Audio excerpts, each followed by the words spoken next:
Hello viewers, இன்னைக்கு ஒரு முக்கியமான தினங்க. ஜூன் 3 நாளே யாருடைய நினைவு வரும் சொல்லுங்க பார்க்கலாம். என்னங்க யோசிக்கிறீங்களா? ரொம்ப யோசிக்க வேண்டாம், நானே சொல்லிடுறேன். அஞ்சுகம் சுமந்த அருந்தமிழ் புதல்வனாம் டாக்டர் முத்தமிழ் அறிஞர் கலைஞர் அவர்களினுடைய பிறந்த நாள் தாங்க இன்று. தமிழுக்கு செம்மொழிங்கிற அடையாளத்தை பெற்று தந்துட்டு போனார் இல்லைங்களா?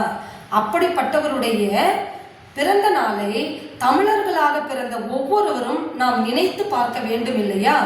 அந்த நினைவின் பொருட்டாகத்தான் அவருடைய பிறப்பு முதல் இறப்பு வரையிலான அவருடைய செயல்பாடுகளை குறித்து இன்னைக்கு நம்ம நினைச்சு பார்க்கணும்ல. அந்த வகையில தாங்க இந்த காணொலியை உங்களுக்கு பதிவிட ஆசைப்படுகிறேன். வாருங்கள் காணொலிக்குள்ள போகலாம். முத்தமிழறிஞர் டாக்டர் கலைஞர் அவர்கள் தன்னுடைய அடை பெயருக்கு ஏற்ப இயற்றமிழும் இசைத்தமிழும் கைவர பெற்றவருங்க. தன்னுடைய 14வது வயதில் பார்த்தீங்கன்னா கள போராளியாக களம் கண்டவர் தாங்க நம்ம கலைஞர் அவர்கள். தன்னுடைய 17வது வயதில் மாணவர் மன்ற தலைவராக பணியமர்த்தப்பட்டிருக்கிறாரு. 19வது வயதில் குடியரசு பத்திரிகையினுடைய துணை ஆசிரியராக இருந்திருக்காரு. தன்னுடைய 24வது வயதில் திரைப்பட வசன கர்த்தாவாகவும் இருந்திருக்காரு.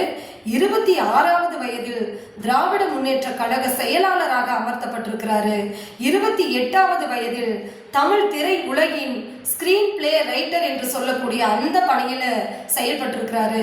தனது 32வது வயதில் எம்எல்ஏவா பொறுப்பேற்றிருக்கிறாரு.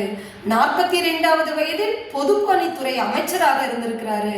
43வது வயதில் தமிழ்நாட்டின் முதலமைச்சராக செயல்பட்டிருக்கிறாரு.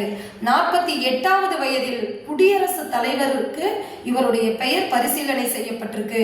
71வது வயதிலும் இந்தியாவினுடைய பிரதமருக்கு இவருடைய பெயர் பரிசீலனை செய்யப்பட்டிருக்கு. 95வது வயதில் எம்எல்ஏ பதவியை அரை நூற்றாண்டு காலத்திற்கு கழக தலைவராக இருந்திருக்கிறாரு. இப்படி அரசியல் முதல் இலக்கியம் வரை ஏராளமான பணிகளை பொறுப்பேற்று செய்தவர் தாங்க நம்மளுடைய முத்தமிழ் அறிஞர் கலைஞர் அவர்கள்.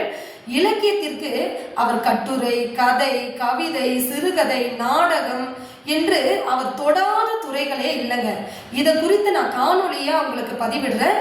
இவருடைய தமிழ் பற்று குறித்தும் தமிழ் இலக்கிய உலகில் இவருக்கான அடையாளம் என்ன என்பது குறித்தும் இவருடைய தமிழ் இலக்கிய படைப்புகள் என்ன என்பதை குறித்தும் ஒரு காணொலியாக நான் பதிவிடுறேன். இந்த காணொலியை நீங்க முழுமையா பார்க்கணும்னு நினைச்சீங்கன்னா டிஸ்கிரிப்ஷன் பாக்ஸ்ல கீழே லிங்கை தர, மறக்காம போய் பார்த்து பயன்பெறுங்கள்.